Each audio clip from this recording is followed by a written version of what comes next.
남성 친구들, 착하고 예쁘고 귀엽고 날씬하고 젊고 30대인 과학쌤이 돌아왔어요. 헬로. 자, 오늘은 혼합물의 분리를 하겠습니다.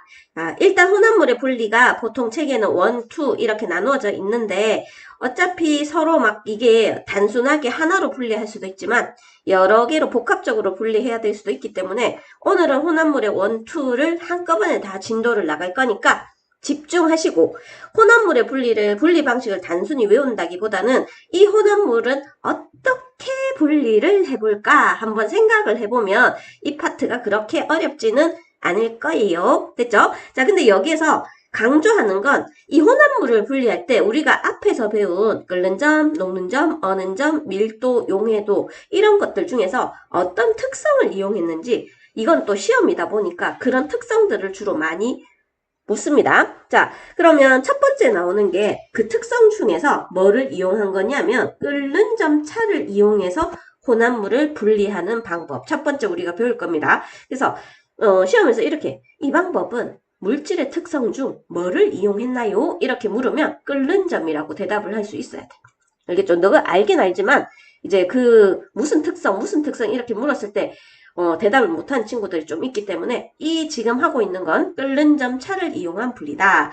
자, 제일 처음에 나오는 분리 방법 중에서 증류라는 분리 방법이 나옵니다. 증류. 자, 증류는 일단 조건이 있어. 어떤 조건이냐면 액체 상태의 혼합물입니다. 그래서 말 그대로 여러 액체가 섞여 있는 혼합물이죠. 자, 이거를 가열할 때 끓어 나오는 누구를? 기체. 끓으면 기체가 되겠죠. 맞죠? 끓어 나오는 기체를 뭐 하냐면 냉각하여 순수한 액체를 얻는 방법을 증류라고 얘기를 한다. 됐죠? 자, 그러면 이제 액체 상태의 혼합물을 가열하면 끓는 점이 어떤 물질이 먼저 나오냐면 낮은 물질. 저 옆에서 개가 짖습니다. 낮은 물질이 먼저 끓는다. 끓어 나온다. 갑자기 개가 화내고 있는데 맞지? 끓어 나온다. 됐나요? 자, 그러면 끓어 나온 그 기체 물질이죠. 일단 기체가 끓겠죠. 기체가 끓어서 끓어 나온 기체 물질은 냉각이 됩니다. 그리고 찬물 속에 들어있는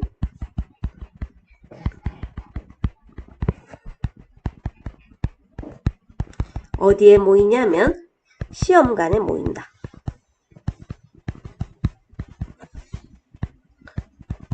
자, 말로 설명하는 것보다는 옆에 있는 기구를 보는 게 좋겠죠. 자, 얘는, 요거는 인덕션 같은 아이야. 자, 인덕션 같은 아이인데, 여기는 가열 장치입니다. 가열을 해줘. 이렇게 가열을 해주고, 자, 여기에서 끓임 쪽인데, 끓임 쪽은, 구멍이 있는 뭐라 해야지? 구멍이 숑숑숑숑 뚫려 있는 도자기 같은 아이인데 막 물이 이렇게 끓으면 얘들이 이제 거품을 죽여주는 역할을 해줘. 그래서 막 물이 끓어 나오거나 어떤 용매가 끓어 넘치는 것을 방지해주는 역할을 해줍니다. 그러면 요 안에 액체 상태의 혼합물이라고 돼 있는데 굳이 액체끼리 안 섞여 있어도 돼. 알겠지? 액체나 액체를 동반한 혼합물. 그래서 액체나 또는 액체 동반 혼합물.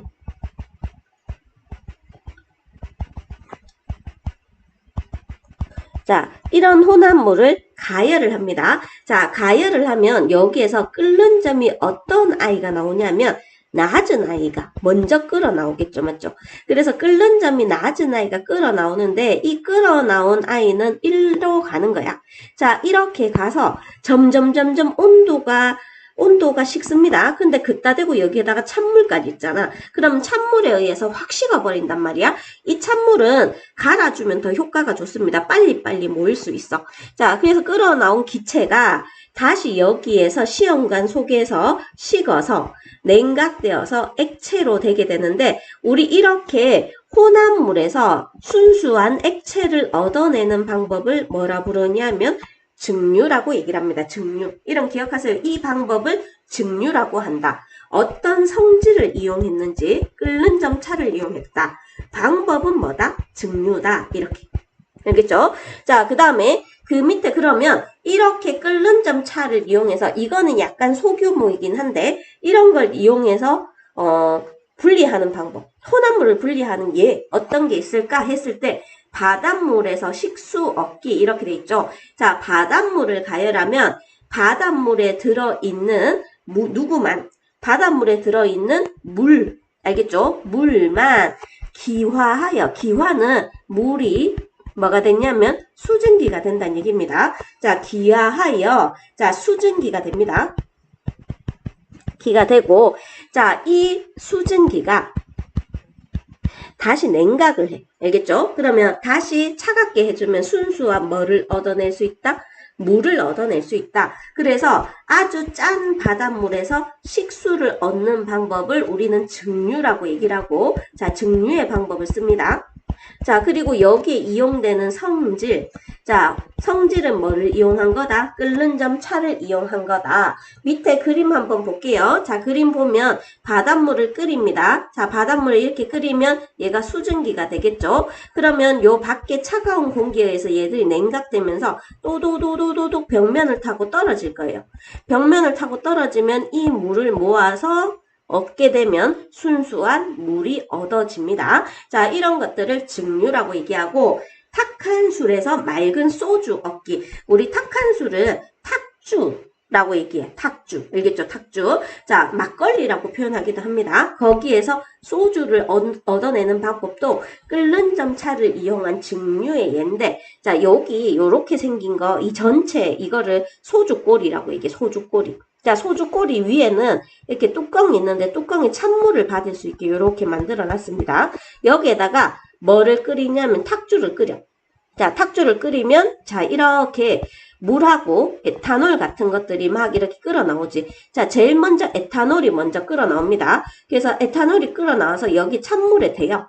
그러면 떨어졌다가 올라갔다를 반복하면서 일부는 여기 있는 고리 부분으로 이렇게 내려간단 말이야. 그러면서 여기에 차가운 액체가 된 부분이 모이게 되는데 이걸 소주라고 얘기를 합니다. 그래서 소주 꼬리에 곡물을 발효해서 만든 술을 넣고 가열하면 끓는 점이 낮은 에탄올이 먼저 끓어 나오다가 자, 어디에 위에 있는 찬물에 의해 냉각이 돼. 자, 냉각이 되어 물하고 좀 섞입니다. 그래서 맑은 소주가 된다. 자, 이런 것들을 증류라고 얘기를 해. 됐죠? 자, 그 다음에 물과 에탄올의 혼합물의 분리인데 자, 이거는 둘 다 분리할 거야. 그래서 물도 분리해낼 거고 에탄올도 따로따로 분리할 건데 그래서 증류긴 증류인데 얘를 정확히 얘기해서 뭐라고 표현하냐면 분별 증류라는 말을 써. 자, 증류를 하는데 두 개를 분리한다 해서 분별 증류라는 말을 씁니다.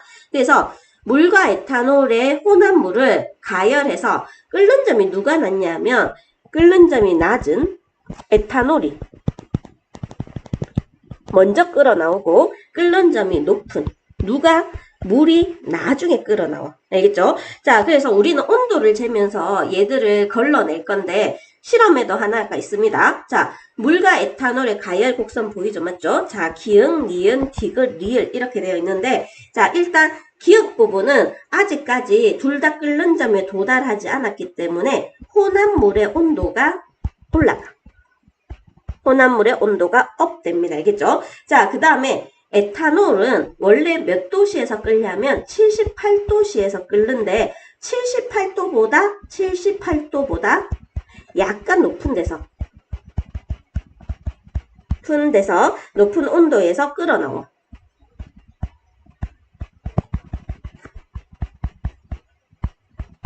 자, 이렇게 약간 높은 온도에서 끓어 나오는 건 물이 에탄올이 이렇게 날아가는 걸 살짝 방해해서 원래 에탄올이 끓어 나오는 온도보다 살짝 높게 끓어 나옵니다. 그래서 78도보다 약간 높은 온도에서 끓어 나온다. 됐죠? 자, 여기 니은 부분입니다. 니은. 자, 여기 에탄올이 끓는 지점. 됐죠? 자, 그 다음에 디귿. 물의 온도가 높아짐으로 미처 끓어 나오지 못한 소량의 자, 물론 우리는 완벽하다고 하지만 그래도 미처 끓어 나오지 못한 소량의 뭐와 에탄올과 에탄올에 딸려서 약간의 물이 나옵니다. 그래서 약간의 물과 에탄올이 끓어 나온다. 이거는 못 쓰니까 버려야 되겠죠. 디귿은 순수한 게 아니기 때문에 이거는 필요가 없습니다. 자, 그리고 나중에 다시 있잖아. 온도가 100도씨에서 이제 에탄올이 다 날아가면 딱 얘는 100도씨에서 끓습니다. 얘는 물이 아직 존재하기 때문에 78도보다 살짝 높은 온도에서 끓는데 얘는 에탄올이 다 날았기 때문에 이제 순수한 물밖에 없잖아. 그래서 물이 끓어 나옵니다. 자, 그래서 요게 리을 구간이야. 그래서 기역 구간에서는 온도가 올라간다. 니은에는 에탄올이 끓어 나오는데 원래 끓는 전보다 약간 업된 온도에서 끓어 나온다. 자, 그 다음에 여기에서 이제 다시 온도가 올라가는데 소량의 에탄올과 아주 소량의 물이 나올 수 있습니다. 자, 그리고 리을에서는 물이 끓어서 나온다. 그래서 물이 수증기가 되는 구간, 그 다음 에탄올이 기체가 되는 구간, 요 구간과 요 구간에 요 구간과 요 구간의 기체를 냉각해서 받으면, 자, 우리는 니은에서는 순수한 에탄올, 그리고 리을에서는 순수한 물을 얻어낼 수 있어. 우리는 이거를 뭐라 부르냐면 분별 증류라고 얘기합니다. 증류를 시켜서 2번 시켜갖고 증류를 여러 번 시켜서 이제 액체 혼합물을 분리해내는 방법. 자, 이거를 분별 증류라고 얘기를 하고, 자, 이러한 분별 증류로 뭐를 분리할 수 있냐면 원유도 분류할 수 있어. 원유가 뭐냐면 우리 석유 있지, 석유. 두바이 이런 데 가면 이 석유를 얘를 깨끗하게 정제한 상태가 아니라 땅속에서 파는 상태 그대로 판단 말이야. 얘들은 이렇게 지금 원유를 분리하는 이 기술이 별로 없기 때문에 그건 우리나라에서 하고 땅에 판 채로 시커매 얘들 보면 이 시커먼 석유 있지. 그거를 그대로 주게 되는데 그거를 원유라고 얘기를 해. 그러면 우리나라에서 그 원유를 산단 말이야. 실제로 그렇게 비싸진 않아. 내가 알기로는 한 드럼 있잖아. 한 몇만 원 정도밖에 안 하는 걸로 알고 있습니다. 그래서 원유를 높은 온도로 가열을 하고 이게 증류탑이라고 해서 아예 이거 원유를 분리할 수 있게 만들어 놓은 장치야. 알겠죠? 이것도 어떤 성질을 이용하냐면 끓는 점의 차를 이용한 거야. 끓는 점의 차를 이용해서 자, 증류탑에 분리를 하게 되는데 자, 여기에서 끓는 점이 어떤 물질일수록 낮은 물질일수록 증류탑의 위쪽에서 분리가 됩니다. 자, 요거 조금 기억해 놓으세요. 자, 그러면 여기에서 또 조심해야 되는 건 얘들은 워낙 이제 석유 자체가 무수히 많은 혼합물로 돼 있거든. 혼합물로 되어 있어서 얘들을 증류탑에서 분리하는데 순물질로 분리는 못 해내. 알겠지? 그래서 얘네들도 나름 다 혼합물이야. 근데 막 섞여 있는 혼합물을 조금씩 좀 적게 이렇게 분류를 해 놓은 겁니다. 그래서 분류한 아이들도 혼합물이라는 거예요. 혼합물. 얘들도 혼합물입니다. 원래도 이 원유도 되게 많이 섞인 혼합물인데 얘들을 끓여서 증류를 하는데 완전 이거 세밀하게 증류를 하는 게 아니라 아주 러프하게 증류를 해. 알겠지? 그래서 얘네들도 나름 혼합물인데 얘는 끓는 점이 마이너스 42도에서 1도씨 사이의 혼합물들, 얘는 30에서 120도 사이, 그리고 150에서 280도 사이, 230에서 350도 사이 이런 아이들을 분리해내는 거야. 위쪽으로 갈수록 끓는 점이 낮죠. 근데 이 끓는 점 자체를 외울 필요는 없습니다. 자, 근데 여기에서 이 끓는 점이 낮은 아이, 여기 뭐냐면 가솔린이 알겠죠? 가솔린. 자, 여기에서 지금 얘는 가솔린이 아니라 얘는 뭐라고 부르냐면 액화석유가스라고 얘기해. 가스. 자, LPG라고 표현하기도 합니다. LPG. 액화석유가스. 우리 LPG는 밀도에 의해서 경보기를 어디에 단다 했죠? 3, 2, 1. 자, 그렇지. 아래쪽에 단다 했습니다. 자, 그 다음에 여기는 가솔린.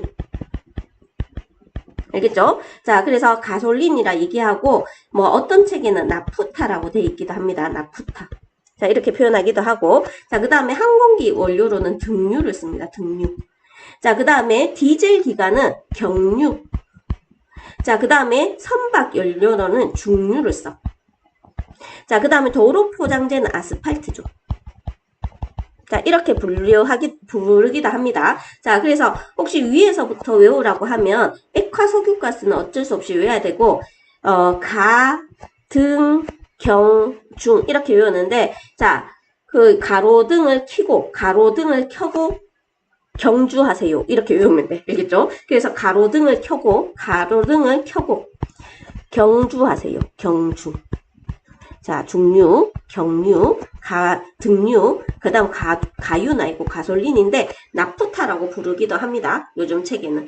그래서 이렇게 끓는 점이 낮은 쪽 아이가 위로 오고 끓는 점이 높은 쪽 아이가 아래쪽으로 오면서 분리되는 방법을 원유에 분리고, 자, 이러한 분리 방법을 분별 증류 이렇게 얘기를 합니다. 분별 증류라고 얘기하고, 뭐 어떤 성질을 이용한 거냐면 끓는 점의 차이를 이용해서 분리를 한 거다.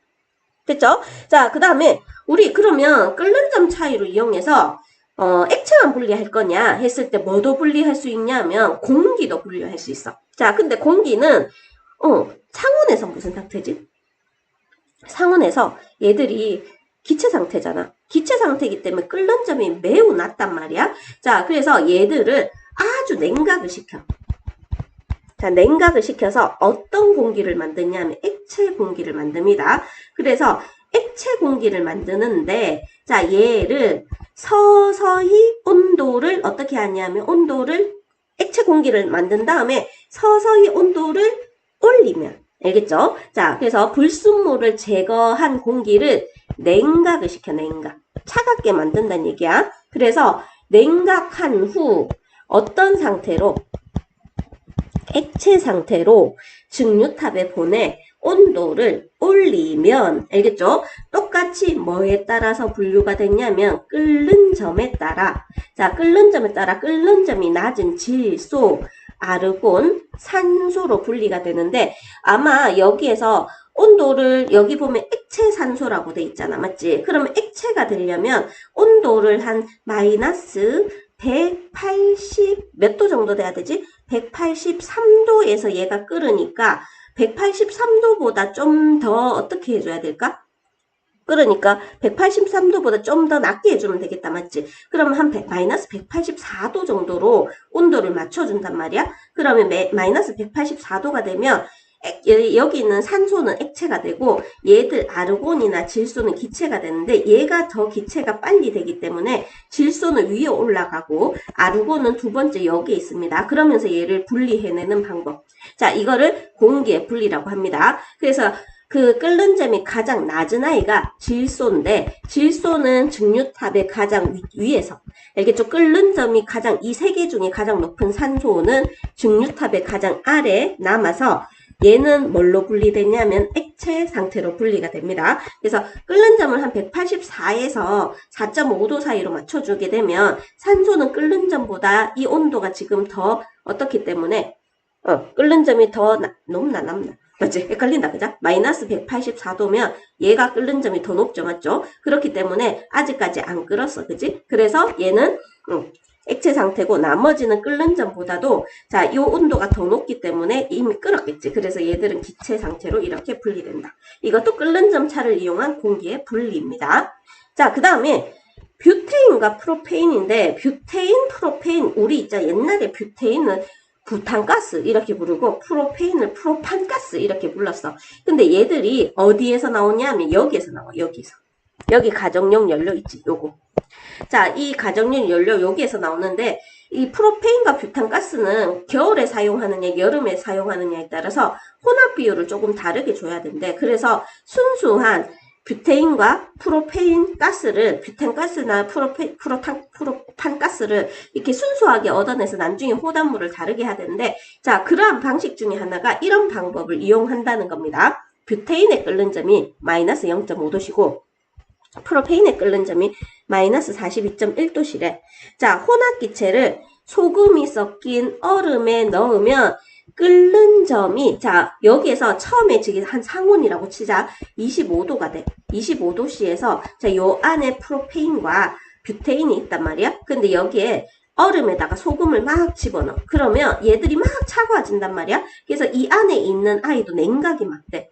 그래서 막 차가워지는데 온도가 25, 24, 0도씨 이렇게 떨어지잖아. 뚜두두두둑 떨어져서 마이너스 0.5도씨 이렇게 되고, 뚜두두둑 떨어져서 마이너스 10도씨까지 뚝 떨어진다고 생각할게. 자, 그래서 얘를 이렇게 장치를 해서 마이너스 10도씨까지 만들었어. 그러면 끓는 점이 높은 여기는 이제 높은이 나왔다. 맞지? 온도를 이제 떨어뜨리고 있거든. 그래서 자, 여기서 끓는 점이 마이너스 0.5도가 있고 이거는 뷰테인이다. 맞지? 뷰테인이고 자, 그 다음에 끓는 점이 마이너스 42.1도씨가 있어.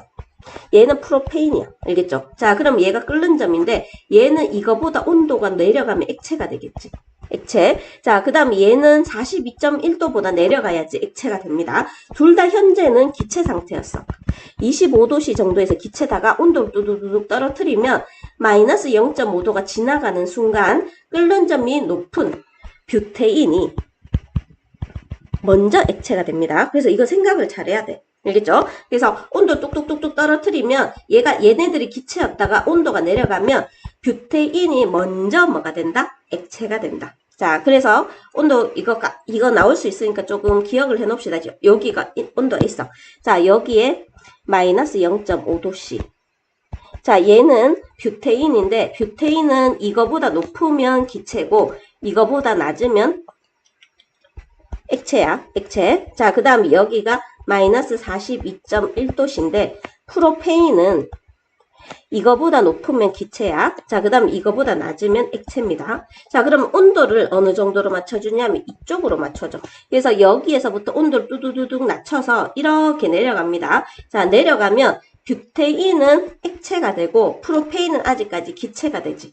그럼 이 온도에서 액체가 되어 있는 아이를 쭉 이렇게 액체가 되어 있는 아이는 놔두고 뭐 여기 구멍을 열어서 기체를 모으는 방법도 있고 액체를 따르는 방법도 있고 여러 가지가 있습니다. 자, 그래서 얘가 액화되면 뭐 우리가 여기에서는 이기에서는 구멍을 못 내지만 뭐 요런 데다 구멍을 내어서 요렇게 액체 나오는 걸 분리해서 모으면 되겠죠. 맞죠? 이 기구는 그냥 액체만 단순히 되는 걸 보여주고 있는데 이런 장치를 이용한다는 거야. 그래서 끓는 점을 이용해서 액체로 먼저 만들어서 서로서로 한 놈은 기체, 한 놈은 액체 상태로 만들어서 분리할 수 있다는 것을 보여주고 있습니다. 됐죠? 자, 이 부분이 살짝 어려우니까 한 번 더 복습하고 모르겠으면 질문을 하세요. 자, 문제 잠시 풀어보세요. 자, 다 됐죠?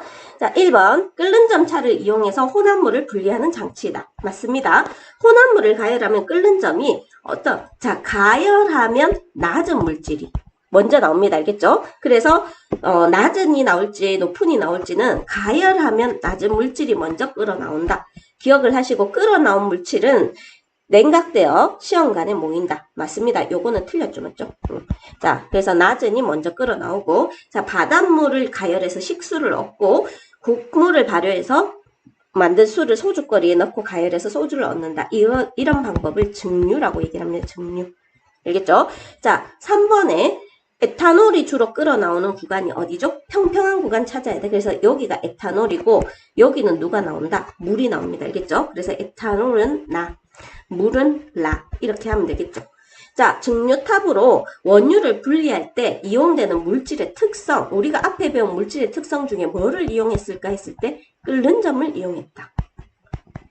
이렇게 이용했다고 하면 되고, 자, 여기에, 자, 기역인데, 자, 기역에 뭐가 나왔냐면 석유가스.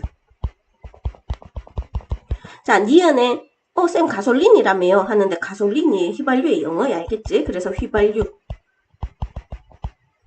자, 등유. 자, 그 다음에 학교에서 배운 게 뭔지 좀 보세요. 등유, 그 다음에 경유. 뭐 썼다고 해서 끝이는 아닐 것 같아요. 여러 교과서를 보여주면 되는데 또 고집 부리는 선생님들이 조금 계셔갖고 그래도 선생님 자기가 가르쳤는 거 자기가 가르친 대로 써야 된다는 선생님들 종종 있어서 다른 교과서를 무시한다기보다는 다른 교과서보다 내가 가르친 게 우선이다 라는 분들이 조금 있으십니다. 그래서 어차피 학교 내시는 그 주체자가 학교 선생님이기 때문에 학교 선생님 말을 따라주는 게 맞습니다. 알겠죠? 자, 일단 그렇게 되고 그 다음에 5번까지 다 했죠? 자, 그 다음에 다음 내용으로 넘어갈게요. 자, 이제 밀도차를 이용한 분리야. 그래서 두 번째 성질은 밀도차를 이용한 건데, 자, 고체 혼합물을 분리할 때, 자, 밀도가 두 물질의 중간 정도면 두 물질을 모두 녹이지 않는 뭐를 액체에 넣어서 분리하는 방법입니다. 액체에 넣어서 분리하는 방법인데 자, 여기에서 우리는 이걸 그냥 밀도차에 의한 분리라고 얘기를 해. 알겠죠? 그러면 일단 액체보다 밀도가 작은 물질은 어디에 뜨냐면, 자, 위로 올라가겠죠? 액체 위. 자, 그 다음에 액체보다 밀도가 큰 물질은 액체 아래에 있습니다. 아래에 얘는 뜨고 얘는 가라앉는다.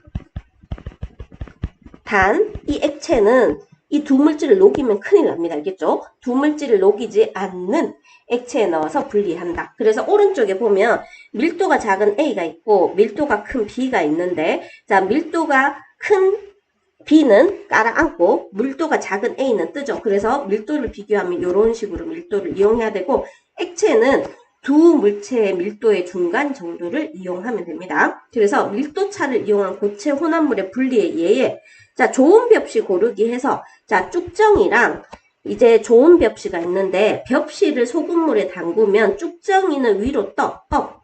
자, 좋은 벽시는 어떻게 된다? 다운. 이렇게 되겠죠. 자, 그래서 밀도를 비교하면 이거 이렇게 됩니다. 자, 그때 소금물은 소금을 적정하게 넣어서 밀도를 얘랑 얘 사이로 맞춰야 돼. 그냥 물은 둘 다 어떻게 됐냐면, 그냥 물로는 좀 구분하기가 좀 애매하거든? 그래서 아마 소금물이니까 보통 물은 밀도가 좀 작잖아요. 맞죠? 그래서 둘 다 깔아앉을 가능성이 높아. 둘 다 깔아앉습니다. 근데 이제 소금을 적정하게 넣으면 쭉정이를 뜨게 만드는 거예요. 너무 많이 넣으면 좋은 벽시도 뜹니다.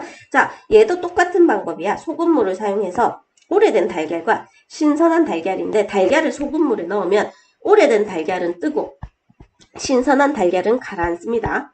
자, 밀도를 비교하면 똑같이 이렇게 되겠죠. 맞죠? 여기에서도 소금물을 적절하게 사용해주면 돼. 자, 그 다음에 얘는 그냥 일반 물만 써도 됩니다. 자, 일반 물만 쓰면 되는데, 스티로폼이랑 그 다음 모래를 섞었어. 근데 스티로폼은 업하고 모래는 다운 되겠죠. 자, 그래서 이렇게 하면 됩니다. 그 다음 참고로, 자, 여기에서 스티로폼은 건져내면 돼. 자, 근데 그러면 여기에서 모래는 어떻게 할까요? 했을 때, 자, 모래는 이런 방법이 좋습니다. 자, 여기에 깔때기가 있지. 자, 깔때기가 이렇게 있고, 자, 그 다음에 여기에 비커를 놔두시고, 자, 그 다음에 여기에 거름종이를 이렇게 놔둬. 자, 거름종이를 놔두고 난 다음에 얘를 부어버립니다. 그러면 이 위에 뭐가 남냐면 모래가 남아. 알겠죠? 자, 이 장치를 뭐라 하냐면 거름 장치라고. 자, 그래서 모래를 걸러내면 됩니다. 거름 장치를 사용하면 된다. 이해됐죠?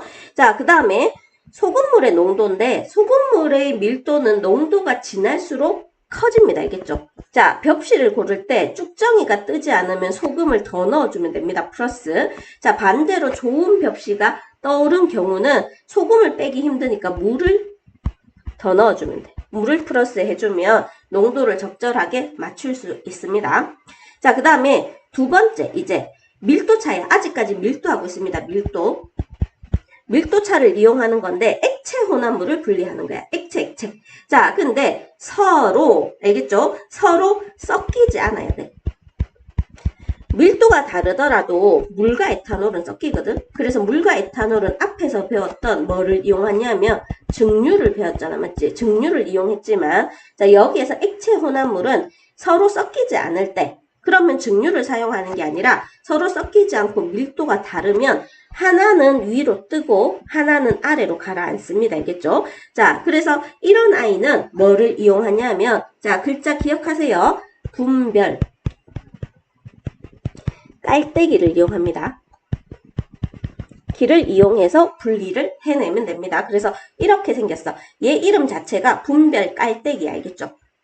됐나요? 자, 그러면 밀도가 큰 물질은 어떻게 되냐면 아래로 가라앉습니다. 그래서 밀도가 큰 물질은 다운되고, 자, 그 다음에 층을 이루게 됩니다. 그래서 여기가 밀도가 큰 아이가 밑에 있고, 그 다음 밀도가 작은 아이는 위로 이렇게 있어서 뭐를 이루냐면 층을 이룬다.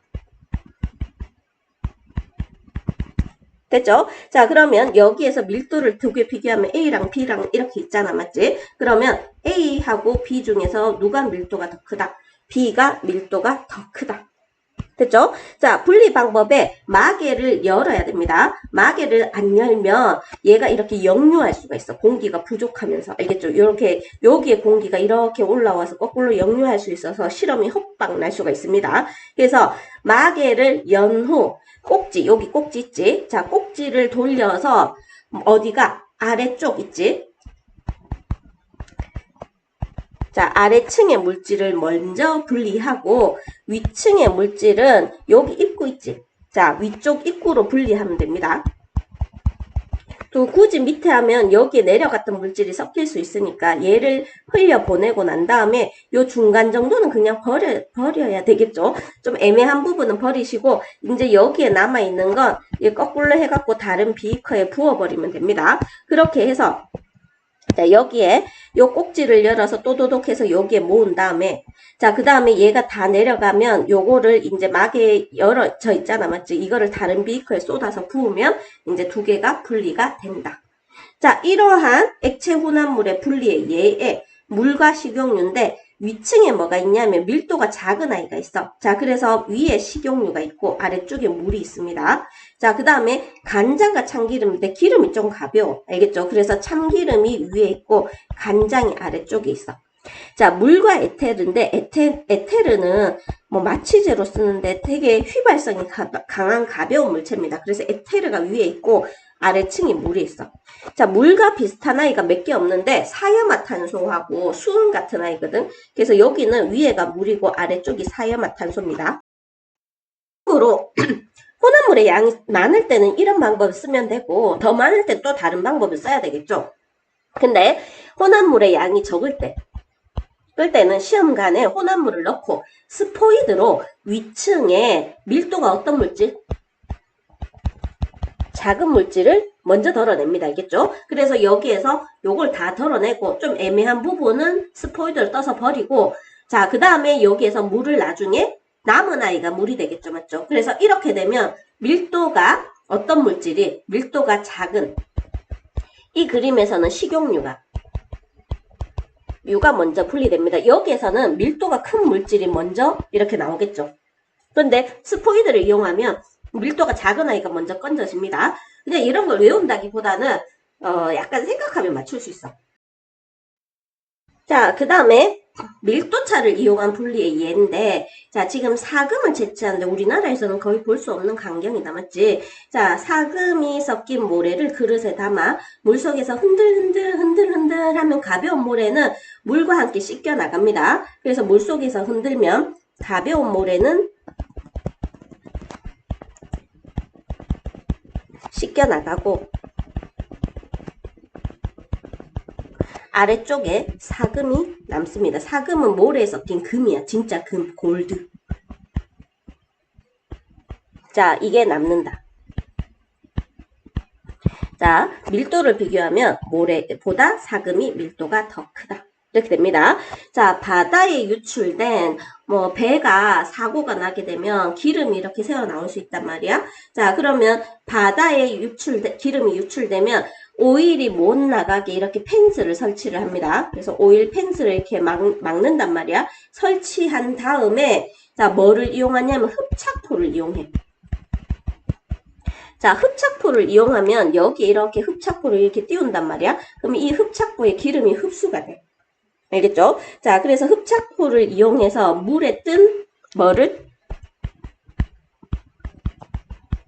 기름을 제거합니다.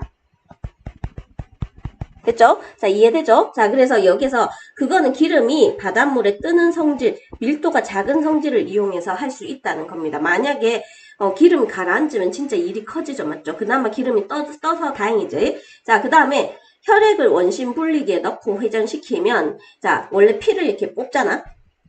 이거 원래 빨개. 알겠죠? 빨간데 얘를 회전시키면 여기가 빨간색 혈구 부분이 남고 그 다음에 여기에 이렇게 회색 부분이 남는다. 맞지? 요번에 요 안에 혈장이 들어있는데 트럼프 대통령께서 여기를 맞아서 지금 치료 중이라고 그런 얘기가 있죠. 코로나19가 걸려서. 자, 하여튼 이렇게 원심분lik이라고 이렇게 생겼는데 거의 있잖아. 지구 도는 속도의 500배 정도로 막 돌려. 그래서 여기에 혈구 성분이랑 여기에 혈장 성분을 이렇게 분리할 수 있습니다. 그래서 혈장은 위에 뜨니까 가볍고 혈구는 아래에 앉아서 무거워서 아래에 앉습니다. 자, 그렇게 이렇게 되는데 요런 거 가지고 여기에 항체가 있거든.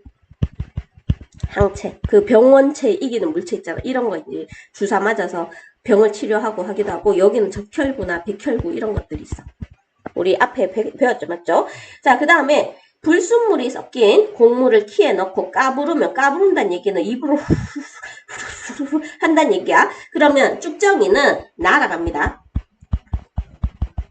자, 근데 너무 세게 부르면 곡물도 날아가. 그래서 까부를 때 그 입에 힘에 잘 조절해야 돼. 알겠죠? 약하게 하면 쭉정이도 안 날아가고 세게 하면은 곡물 다 날아가기 때문에 자, 까부를 때 잘 해야 됩니다. 그냥 누구처럼 까불지 말고 자, 날아가고 그 다음에 또 중간에 보면 여기 중간에는 좋은 게 있고 자, 까부를 때 날아가고 요 속에도 돌이 모입니다. 알겠죠? 여기 거 안 쓰고 그 다음 날아가는 거 안 쓰고 요 중간에 거. 그래서 퀴즈를 해봤는데 나는 안 될 것 같아. 자, 그래서 자, 쭉정이 곡물 돌. 자, 이 순서로 자, 밀도가 차이 나서 밀도 차이에 의해서 우리 주변에서 생활 속에서 혼합물을 분리하는 그런 예를 보았습니다. 참 생활에서 많이 이렇게 우리 과학이 이용된단 맞지? 그래서 과학은 수학에 비해서 가장 실생활에 많이 이용되는 학문이 아닐까 싶습니다. 자, 과학을 하는 저로서 아주 자부심이 뿜뿜하네요. 자, 밀도차를 이용한 분리의 다른 예인데, 자, 우리 미세 플라스틱 같은 게 있죠, 맞죠? 자, 플라스틱도 두 종류가 있어. 자, 플라스틱은 가벼운 플라스틱이 있고 무거운 플라스틱이 있는데, 어떤 플라스틱은 이렇게 위에 뜹니다. 어떤 플라스틱은 이렇게 가라앉아. 그러면 플라스틱도 재활용하는데 두 개가 섞이는 것보다 순수한 물질로 구별돼야지 이제 재활용하기가 편하겠죠. 그래서 물을 이용해서 밀도차를 이용해서 분리할 수 있는 예이다. 됐죠? 자, 이제 또 뒤에 문제를 풀어볼게요. 고고고. 자, 다 했죠? 자, 벽시, 좋은 벽시, 소금물의 밀도를 부등호로 비교하시오. 자, 그러면 쭉정이가 제일 작지. 자, 그 다음에 소금물이죠. 자, 그 다음이 좋은 벽시. 됐나요? 스타일폼과 모래가 섞여있는 혼합물을 물에 넣으면 스타일폼은 물 위에 뜨고 모래는 가라앉아 분리할 수 있다. 이거는 뭐죠? 밀도. 물질의 특성을 쓰시하면 밀도, 용해도, 끓는 점 이런 걸 쓰는 거야. 자, 이 실험. 자, 한글 틀리면 안 됩니다. 분별. 예, 글자 틀려서 틀린 사람 되게 많이 봤어. 깔, 떼, 기. 대기 아니고 깔떼기 알겠지? 깔떼기. 깔대기 써가 틀린 사람도 봤어. 알겠죠? 자, 아래층에 위치하는 물질을 각각 쓰시오. 무거운 아이 찾아야 되겠네. 여기에서 물. 자, 그 다음에 여기에서도 물. 자, 여기에서는 간장. 그 다음에 여기는 사야마탄소. 됐죠? 자, 밀도차를 이용해서 분리하는 경우랑 아닌 걸 찾으라 했는데 톱밥, 뜨고 모래 가라앉는다. 맞습니다. 물과 에탄올은 끓는 점차를 이용하는 거예요. 원유를 분리하는 것도 끓는 점차를 이용하는 겁니다. 바닷물에서 유출, 밀도 맞습니다. 식수 얻기, 끓는 점차를 이용한 것이다. 원심 분리기, 밀도 맞습니다. 어려운 거 없죠? 됐죠? 자, 그 다음에 페이지로 넘어갈게요. 우리 실험인데 물과 에탄올의 혼합물의 분리야. 알겠죠? 자, 여기에서 얘를 끓이고 자, 그 다음에 여기에 물과 에탄올의 혼합물을 분리를 할 겁니다. 끓임 쪽을 넣어서 끓여 넘치는 거, 특히 에탄올이 끓여 넘치면 화재로 이어질 수 있기 때문에 반드시 끓임 쪽을 넣어주세요. 가지 달린 삼각 플라스키라고 얘기를 합니다. 얘가 가지 달렸고 여기에는 뜨거운 물 넣으면 안 돼. 찬물을 넣어야 돼. 그래서 끓어 나오는 기체를 뭐 시켜야 된다? 냉각시킬 겁니다. 자, 그러면 A 구간, B 구간, C 구간, D 구간이 있는데 A 구간에서는 분리된 물질이 없어. 자, B 구간에서는 알코올 냄새가 나는 물질이 모이는데 원래 에탄올은 78도씨보다 78도씨에서 끓는 점인데 78도씨보다 살짝 높은 온도에서 끓습니다. 자, 그리고 C에서 알코올 냄새가 아직 살짝 남는데 미처 끓어 나오지 못한 알코올이 끓어져 나오는 거야. 자, 그래서 여기에서는 소량의 에탄올과 거기에 붙어있는 물들, 아주 소량의 물이 나오고 그 다음 마지막 100도씨에서 되면 물이 끓어 나온다. 자, 이런 거를 증류 또는 분별 증류 이렇게 얘기를 합니다. 자, 그 다음에 식초에서 물을 분리하는 것도 이렇게 방법을 쓰게 되는데, 자, 오른쪽 그림과 같이 식초를 가열하면서 시간에 따른 온도 변화를 측정하는데, 자, 여기에서 끓는 점이 낮은 물이 먼저 분리돼서 나옵니다. 자, 그러면 이 수증기를 냉각하면 순수한 물을 얻을 수 있고, 남아있는 액체는 아세트산이 되겠죠. 식초, 물, 혼합물입니다. 됐죠? 서로 잘 섞이는 액체 혼합물을 가열하면 끓는 점이 낮은 물질이 먼저 나오고 끓는 점이 높은 물질은 나중에 끓어 나온다. 됐죠? 성분 물질의 끓는 점 차가 클수록 잘 분리가 됩니다. 너무 작으면 분리하기 힘들어. 이렇게 가야 되는데 이렇게 하면 좀 분리하는데 시간이 어느 정도 여유가 있는데 막 이렇다 하면 분리하기가 힘들단 말이야. 자, 물과 에탄올은 분별 깔때기인데 분별 깔때기는 서로 섞이면 안 돼. 그래서 분리할 수 없습니다. 끓는 점이 낮은 아이가 먼저 나오고 온도가 일정하게 유지되는 D 구간에서 물이 끓어 나온다. 맞지? 자, 그 다음에 끓어 나온 성분 물질은 차갑게 냉각되어서 찬물 속에 들어있는 시험관에 모인다. 맞습니다. 자, 두 번 시험관을 바꿔줘야 되겠죠. 맞죠? 자, 에탄올이 주로 끓어 나오는 구간은 B가 되겠죠. 맞죠? 자, 2번과 같이 답한 까닭은 끓는 점이 낮은 물질이 먼저 끓어 나오기 때문에.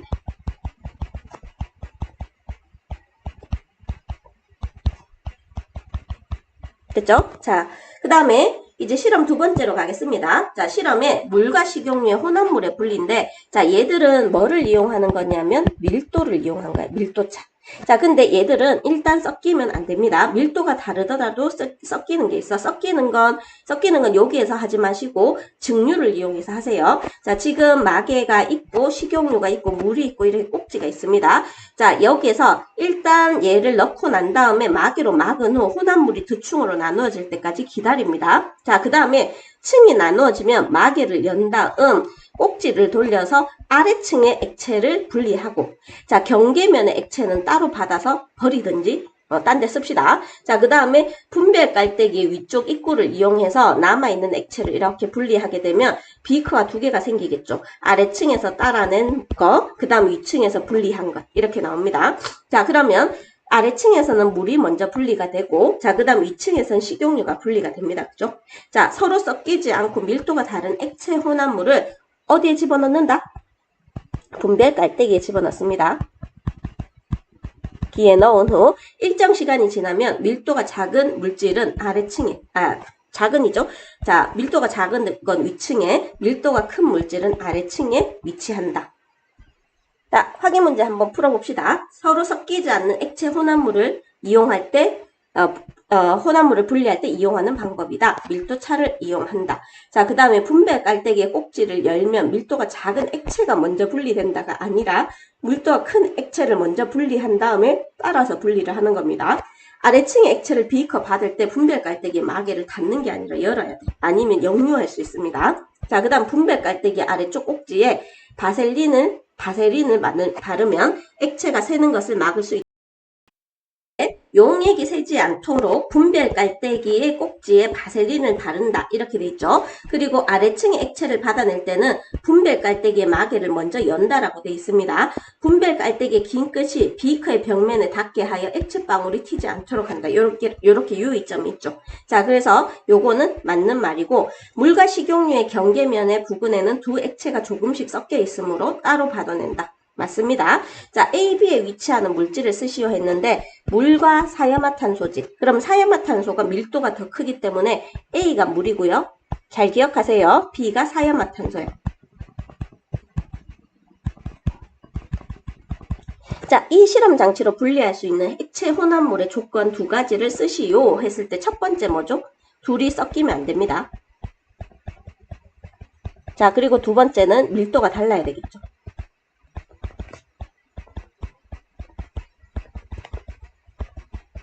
자, 이렇게 됩니다. 됐죠? 자, 그 다음에 이제 우리가 혼합물의 분리 2입니다. 혼합물의 분리 2인데 1, 2 같이 섞여 있어. 그래서 여기는 조금 간단한데 용해도 파트를 잘 소화하신 분들은 쉽게 갈 수 있을 겁니다. 자, 여기에 이제 재결정이라고 이용하는데, 자, 재결정은 뭐를 이용하는 거냐면 우리 물질의 특성 중에 용해도 차를 이용하는 거야. 용해도. 알겠죠? 자, 재결정 방법은 잠깐만. 자, 재결정 방법은 일단 그냥 기본적으로 했을 때는 불순물이 섞여 있어. 자, 불순물이 섞여 있는 고체 물질을 물질을 녹이는 아이를 용매라고 얘기를 하죠. 용매에 녹인 다음에 용액의 온도를 낮추거나 아니면은 용매를 증발시켜서 순수한 고체를 얻어내는 방법을 우리는 재결정이라고 얘기를 합니다. 그래서 물질에 뭐를 이용한 거다? 용해도차를 이용한 거야. 용해도차를 이용한 방법. 이거를 재결정이라고 얘기를 합니다.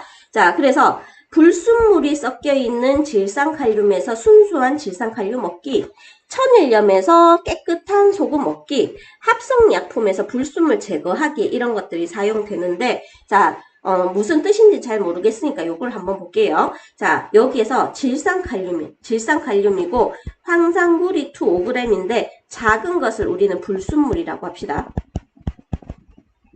자, 얘를 60도씨에 물 100g에 모두 녹인 거야. 알겠죠? 자, 그래서 물 100g에 뭐를 녹였다? 질산칼륨 50을 녹였고, 자, 그 다음에 황산구리 5g을 녹입니다. 자, 그 다음에 이거는 물이겠죠?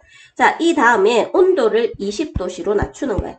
자, 20도씨로 낮추면 질산칼륨이, 자, 여기에서 보면 31. 몇 g이죠? 9g만 녹을 수 있어. 우리 용해도 배웠다 맞지? 황산구리는 20g이 녹을 수 있습니다. 자, 그러니까 얘는 뭐가 일어나냐면 얘만 누가 일어나냐면 석출이 일어나는 거야. 석출. 자, 몇 g이 석출됐냐면 18.1g이 석출이 됩니다. 얘는 석출이 일어나지 않아. 자, 그래서 아까 전에 보여줬던 석출이 일어난 것을 여기 깔때기에다가 거름종이 있죠. 자, 거름종에다가 이 용액을 부어. 그러면 얘들을 보면 여기 하얗게 뭔가 이렇게 막 생기거든. 자, 그렇게 해서 자, 여기 용액을 따르게 되면 여기에 하얀 것들이 이렇게 만들어지게 되는데 이 하얀 게 뭐냐면 석출된 질산칼륨이야. 그러면 남아있는 거에는 뭐가 남아있을까? 질산칼륨이 31.9g이 남아있고, 자, 그 다음에 황산구리는 원래 넣어줬던 5g이 그대로 남아있겠죠. 맞죠? 이런 거 문제 내면 애들 많이 틀린데, 이 비커 속에는 질산칼륨이 얼마 남아있을까? 황산구리가 얼마 남아있을까? 하면 황산구리 20 하는 애들도 있고요. 질산칼륨 50 하는 애도 있고, 막 난리야, 난리. 조금만 이제 응용해서 딱 이렇게 하는데, 계산만 좀 하면 되는데, 애들이 요즘엔 생각을 안 해.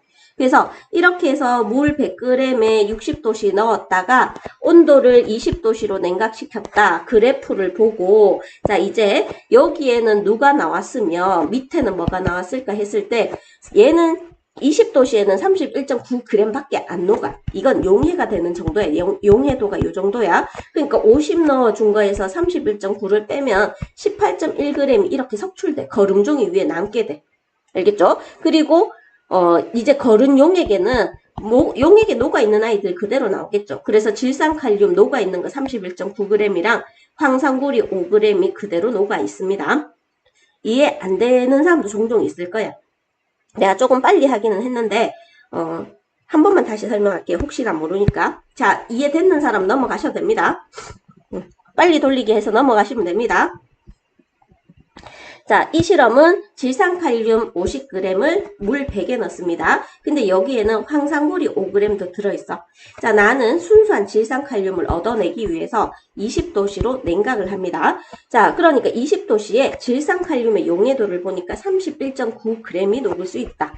31.9g이 녹을 수 있으니까 얘는 18.1g이 뭐가 된다? 석출이 된다라는 걸 알 수가 있습니다. 자, 그 다음에 얘는 5g인데 얘는 20도씨 20g이 녹을 수 있어서 아직 더 녹을 수 있어. 그래서 석출이 일어나지 않습니다.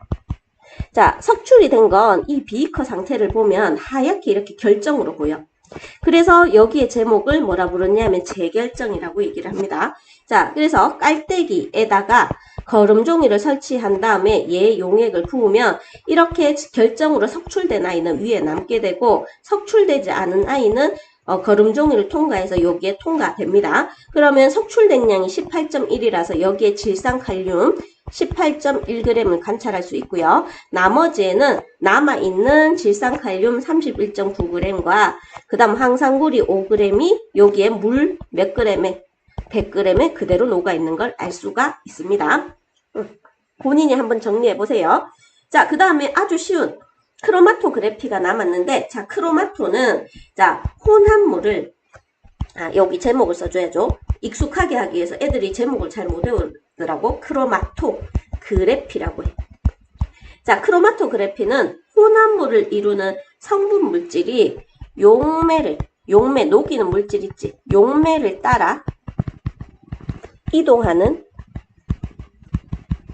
속도가 다른 것을 이용해서 혼합물을 분리하는 방법을 크로마토그래피라고 얘기를 합니다. 자, 용매의 종류에 따라 분리되는 성분 물질의 수 또는 이동한 거리, 우리는 이동한 거리 위주로 할 건데 이게 달라지는 걸 크로마토그래피라고 얘기를 해. 자, 크로마토그래피의 그림을 보게 되면 고무마개를 닫고 이거는 물이 날아가는 것을 막기하고 종이도 고정시켜주는 역할을 해줘. 자, 그 다음에 여기에 뭔가 사인펜 같은 거 있지. 자, 여기 혼합물을 찍는데 조심해야 되는 건 이 혼합물이 용매에 녹으면 이게 다 녹아 들어가서 실험을 할 수가 없어. 그래서 점을 강하게 세게 이렇게 찍는데 용매에 녹이면 안 됩니다. 그래서 그림을 보면 항상 용매 위쪽에 이렇게 있죠. 자, 이렇게 있습니다. 자, 그러면 용매가 성분 물질을 녹이면서 위로 올라가. 자, 위로 올라가면서 성분 물질이 용매를 따라서 이동하는 속도가 달라져서 나중에 A라는 성분 물질과 B라는 성분 물질이 있는데 A가 빠를까요? 느릴까요? A가 좀 느린 아이야. 자, 그 다음 B가 빠른 아이야. 성분 물질이 아무래도 분자나 뭐 아니면 분자량이나 뭐 그런 게 차이가 있다 보니까 이동 속도가 다르단 말이야. 그래서 같이 섞여있던 물질도 성분 물질을 분리할 수 있습니다. 자, 크로마토그래피의 자, 특징인데 분리 방법이 매우 간단해. 아마 서술형이 나올 수 있어. 그 다음에 분리 시간이 짧다. 자, 그 다음에 여기에 점 하나 분리하고 있잖아. 매우 적은 양의 혼합물도 분리할 수 있다. 자, 그 다음에 성질이 비슷하거나 복잡한 혼합물도 분리할 수 있습니다.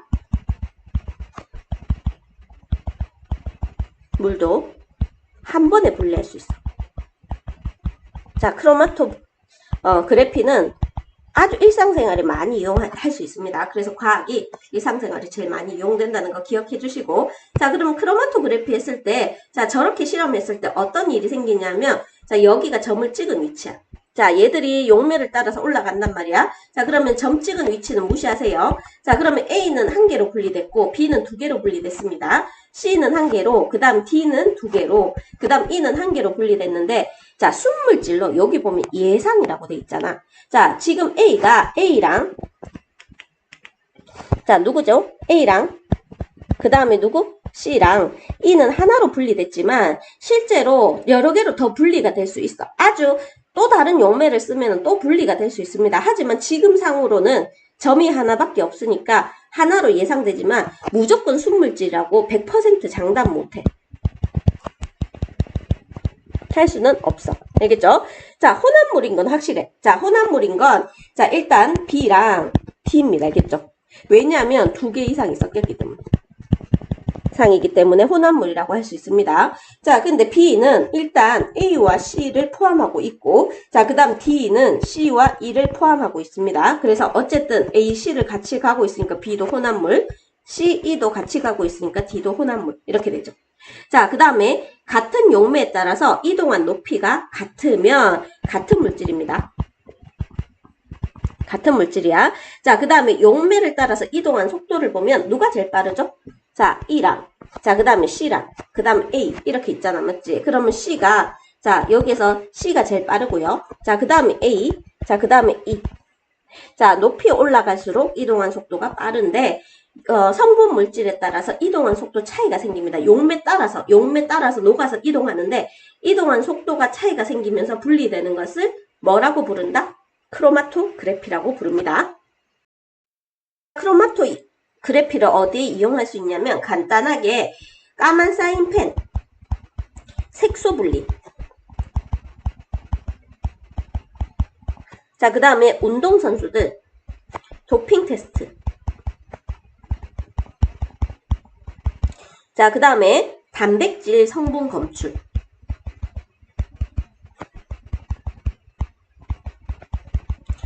자, 뭐 검출하는데 많이 써. 중금속. 그 다음에 잎의 색소.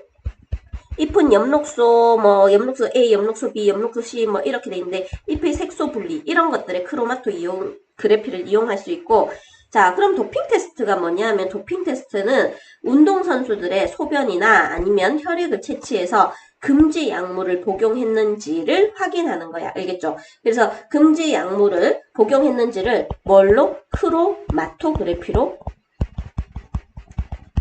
확인을 하는 겁니다. 분석하는 방법. 됐죠?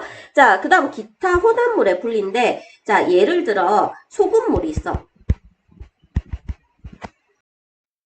이 소금물을 우리가 어떻게 하냐면 소금물을 그럼 뭐만 남죠? 소금만 남겠죠, 맞죠? 자, 이런 것들을 우리는 뭐라 부르냐면 증류라고 얘기합니다. 증류. 알겠죠? 자, 근데 소금이랑 나프탈렌이 섞여 있어. 근데 이 얘들을 두 개가 섞여 있는데 이거를 다가 물에다가 녹인단 말이야. 자, 물에다 녹이면 어떻게 되냐면 소금은 녹는데 나프탈렌은 안 녹는단 말이야. 자, 그러면 이거를 거름장치를 이용해서 이렇게 거름종이를 이용해서 얘들을 두 개 물에 녹인 아이를 여기다 이렇게 거른단 말이야. 그러면 물에 녹지 않는 나프탈렌은 위에 있고 그 다음에 아래쪽에는 뭐가 남는다? 소금물이 가게 되는 거야. 녹아있는 물질은 밑에 가고 그 다음에 녹지 않은 건 위에 이렇게 남게 되는 겁니다. 자, 이런 것들을 뭐라 부르냐면 거름이라고 해. 거름. 자, 소금, 나프탈렌 혼합물도 쓸 수 있고 소금, 모래 이런 것도 쓸 수 있고 소금, 철가루 뭐 소금 말고 그래서 물에 녹는 아이랑 물에 녹지 않는 아이 이런 것들을 사용하면 돼. 이런 것들을 거름이라고 얘기를 합니다. 그리고 거른 다음에 소금물은 물을 날리게 되는데 우리는 증발. 이거는 그냥 증발이라고 하는 게 좀 낫겠다, 맞지? 자, 증발을 시키면 뭐가 남는다? 소금이 남습니다. 알겠죠? 자, 그래서 증발을 시키거나 하는 방법으로 조금만 신경 써서 생각을 해주면 됩니다. 자, 그 다음 추출인데, 자, 추출은 어떻게 하냐면, 시금치가 있어. 자, 시금치를 어디에 담가두냐면 소금물에 담가두. 자, 그러면 시금치의 쓴맛 있지, 쓴맛. 좀 떫은 맛들이 있거든? 이것들이 이렇게 빠져나온단 말이야. 그래서 그 물이 빠져나오는 것을 추출이라고 얘기해. 우리 추출로 가장 많이 쓰는 게 녹차 마시는 거야. 녹차 티백 있지? 티백을 물에다가 녹이잖아? 그러면 녹차의 성분이 우려나오지. 자, 이렇게 우려나오는 것을 추출이라고 얘기합니다. 그럼 우려나온다. 그럼 이건 물질의 특성에 뭐를 이용했을까? 뭔가 녹아나온다. 뭐를 이용했다? 용해도를 이용한 거야. 그래서 예전에 나는 우리가 그 과일이 되게 귀했을 때가 있었거든. 그래서 할머니 집에 가면 되게 홍시 같은 되게 맛있는 홍시를 줬었어. 근데 그때 할머니가 어떻게 하냐면 감을 따잖아. 감을 따면 그 감을 바로 먹으면 감의 어떤 성분 때문에 되게 떫은 맛이 나. 그래서 이렇게 감을 따면 감 닮았다, 맞지? 이거를 소금물에 한 3, 4일 동안 담궈 놓으면 여기에서 떫은 맛이 소금물에 녹아. 그러면 떫은 맛은 다 제거되고 여기에 단맛만 남아있는 감이 되거든. 그래서 그걸 내한테 준단 말이야. 되게 맛있었어. 자, 이렇게 어떤 특정 성분을 녹이는 것을 추출이라고 얘기해. 너네 추출 배운 거 한 게 있을 거야. 어떤 거냐 하면 자, 뭐 옛날에 광합성 할 때 식물 잎을 어디에 담궜지? 그 에탄올인가 그런 데 담궜잖아, 맞지? 그래서 탈색을 시켰잖아. 그 탈색을 시켰는데 그 식물 잎에 엽록소가 녹아 나와서 그 잎의 색깔을 잘 관찰하기 위해서 뭐 그런 얘기를 했었잖아, 맞지? 그것도 추출입니다. 그래서 어떤 성분을 빼가는 것을 추출이라고 한다. 됐죠? 자, 그래서 이런 것들이 있고, 그 다음에, 자, 우리 여러 가지 혼합물을 한번 분리를 해볼 건데, 자, 얘들 이렇게 있어. 자, 좋은 방법을 한번 찾아봅시다. 얘들을 다 할 때, 제일 처음에 어디에다 집어넣냐? 물에 한번 넣자. 자, 물에 넣으면, 어떻게 될까? 뜨는 아이가 있고, 가라앉는 아이가 있겠죠. 됐죠? 자, 그러면 가라앉거나 섞이는 아이가 있을 겁니다. 자, 뜨는 아이는 누구냐면, 스타이로폼. 자, 스타이로폼은 뜨니까 요거를 뜰채나 아니면 이렇게 채 같은 걸로 이렇게 제거를 해줘. 알겠죠? 자, 그러면 가라앉거나 섞이는 게 물, 이제 철가루, 자, 그 다음에 염화나트륨, 자, 그 다음에 또 뭐 있죠? 세 가지인가? 자, 이렇게 있어. 자, 물, 철가루, 염화나트륨 이렇게 있는데, 자, 거름장치, 아까 거름장치 있죠? 거름장치, 이렇게 생긴 걸 거름장치라고 얘기해. 여기 거름종이 이렇게 있고, 자, 거르면 이 위에 뭐가 남을까? 거름장치에, 거름종이 위에 뭐가 남냐면 철가루가 남습니다. 자, 그러면 이제 물과 염화나트륨이 되겠죠. 자, 물과 염화나트륨을 뭘 하냐면 증발을 시켜. 자, 증발을 시키면 증발시키고 이 그릇에 누가 남을까? 염화나트륨이 남을 거고 물은 날아가겠지. 이런 식으로 해서 물 빼고 살포 건져내고 철가루 건져내고 염화나트륨을 건져낼 수 있다. 이해됐나요? 자, 이제 확인 문제 한번 풀어볼게요. 고고고. 자, 1번. 자, 물질의 특성이 뭐죠? 자, 얘는 용해도입니다. 용해도. 됐죠? 자, 2번. 염화나트륨 1g과 붕산 15g이 있는데 순수한 붕산을 얻으려고 할 때 분리 방법을 쓰시오. 자, 온도를 높였다가 낮춰서 결정을 얻어내는 방법입니다. 자, 재결정이라고 얘기를 해요. 됐죠? 자, 크로마토그래피 성분 물질의 밀도차가 아니라 이동 속도차야. 분리 방법이 매우 간단합니다. 혼합물의 양이 적어도 분리할 수 있어. 그리고 성질이 비슷하거나 복잡한 것도 한 번에 분리할 수 있다. 4번에 자, 최소 몇 가지인가? 이거는 일단 러프하게 분리한 거라서 자, 최소 4가지라고 볼 수 있습니다. 가장 빠른 것은 D겠죠. 그죠? 자, 공통적으로 이용되는 방법은 색소 분리, 음식물에 첨가된 유해 물질의 검출, 자, 그 다음에 도핑 테스트 이렇게 돼 있잖아. 이거는 분리 방법을 쓰시오 했으니까 용해도를 쓰시면 안 되고요. 분리 방법 이름은 크로마토그래피. 자, 이렇게 표현을 합니다. 됐죠? 자, 그 다음에 이제 넘어갈게요. 자, 순수한 질산칼륨을 분리하는, 자, 얘를, 이름을 뭐라 했죠? 재결정. 성질은 용해도. 재결정, 용해도입니다. 알겠죠? 자, 40도씨 물 100g에 질산칼륨 30g과 황산구리 1g이 섞여 있습니다. 0도씨까지 냉각을 시켜봅니다. 자, 그랬을 때 현재 30과 1g을 넣었는데 0도씨가 되면 질산칼륨은 13.6g이 녹을 수 있고 황산구리는 14.2g이 녹을 수 있어. 자, 그래서 얘는 석출이 일어나지 않습니다. 하지만 얘는 30에서 13.6을 빼면은 16.4가 석출이 돼. 자, 우리 앞에서 배운 용해도와 이거 혼합물의 분리가 같이 나올 수 있기 때문에 아주 중요합니다. 그래서 16.4가 어디에? 여기 위에, 깔때기 위에 석출이 일어난다. 자, 불순물이 섞여 있는 고체 물질을 용매에 녹인 다음 용액의 온도를 낮추면 온도에 따른 용해도 차가 어떤 물질이 큰 물질이 결정으로 석출되어서 분리가 됩니다. 자, 위실험의 온도의 용해도 차에 의한 분리 방법이다. 자, 40도씨 물 100g에는 얼마가 녹을 수 있냐면 40도씨 올라갈게요. 자, 얼마가 녹을 수 있죠? 62.9g이 녹을 수 있다. 맞지? 자, 0도씨의 물 100g에 질산칼륨 13g이 녹아 있는 용액은 자, 얘가 용해도가 얼마라고 돼 있어? 13.6이잖아. 맞지? 그러면 아직까지 0.6g이 더 녹을 수 있기 때문에 포화 용액이 아닙니다. 질산칼륨은 용해도 차가 그래프상에 보면 이렇게 더 크죠. 맞죠? 여기 보면 보이죠? 질산칼륨은 용해도 차가 큰 아입니다. 자, 거름종이 위에 결정으로 석출된 고체가 남습니다. 자, 이런 방법을 재결정이라고 해요. 이해되죠? 자, 질산칼륨 60과 염화나트륨 5g이 있었는데 이 온도는 중요하지 않아. 자, 20도씨로 냉각할 때. 자, 20도씨일 때. 자, 원래는 60과 5g이 있었는데 요거는 질, 요거는 염. 자, 이렇게 해줄게요. 자, 그리고 온도를 20도씨로 낮췄을 때 질산칼륨은 31.9, 염화나트륨은 35.9. 자, 그러면 얘는 얼마가? 28.1g이 석출이 됩니다. 자, 그래서 석출되는 물질은 질산칼륨. 자, 물 100g이니까 그래프 그대로 따라가면 됩니다. 알겠죠? 자, 그래서 질산칼륨 28.1이고 얘는 5g 녹였는데 35.9나 녹일 수 있기 때문에 얘는 석출되지 않습니다. 알겠죠? 자, 2번과 같이 답한 까닭은, 자, 여기에서 20도씨의 물에는 질산칼륨이